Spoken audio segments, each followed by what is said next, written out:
You don't automatically become a child of God. You don't just wake up in the morning and just become a child of God.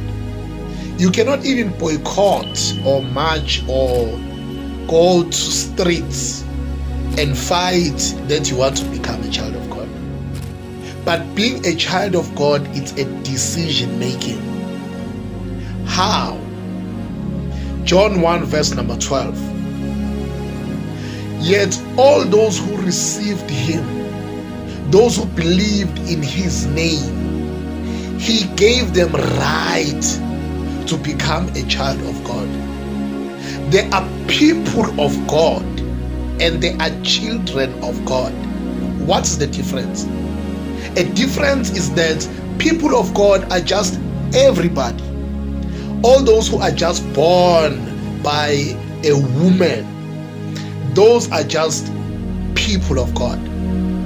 But there is a time where someone needs to be born now again, born in the spirit now, because God is a spirit. So those who become his children must be born of his spirit, must be born by the word of God. So those people who have taken a decision to receive him, then they become children of God. You can't assume that you are just a child of God.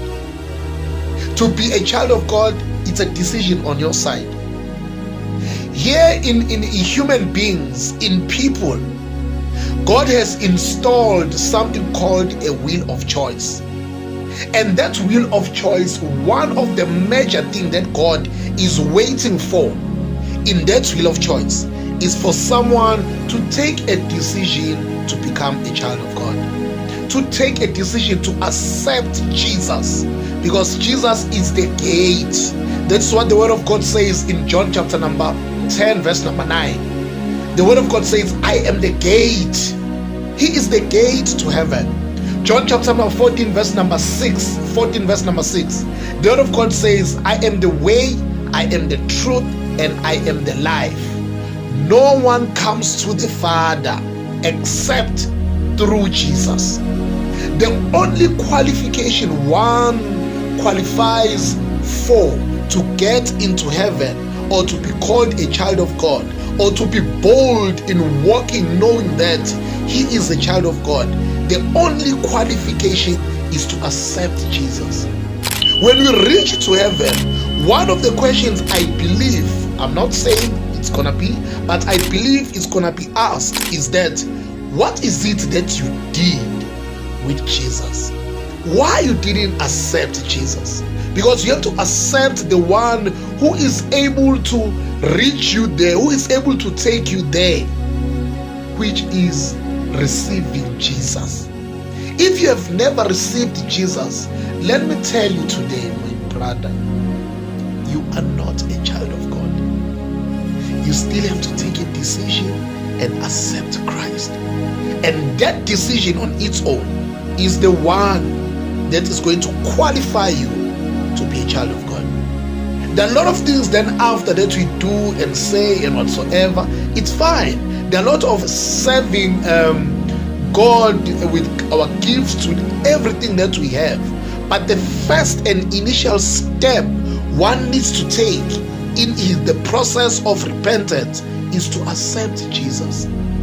If you have never accepted Jesus and you are in a church and you assume that you are going to heaven, please, I don't want to condemn you, I don't want to judge you, but just do yourself a favor. Go and receive Jesus first. Is the first and the ultimate step in the walk of being a child of God. If you are not a child of God today, or you really want to be a child of God, or you didn't know that it is this easy to become a child of God, you can just say, Lord Jesus, I recognize that I am a sinner and I need you as a savior. Come into my heart. I make you my Lord and my Savior. With that simple prayer, you are automatically a child of God. Follow the steps, live the life of Jesus, go to the church, read the Bible, love people, read about the fruits of the Spirit, practice them, then you are good to go. There's nothing major, nothing big about being a child of God than this: accepting Jesus. If you have never accepted Jesus, you have never repented. Because the first repentance is to accept Jesus. Go and accept Jesus. Then you are fully repentant. Whatever is going to come after that is null and void, because you have taken the major step of accepting Jesus. May God bless you while you are taking the decision of accepting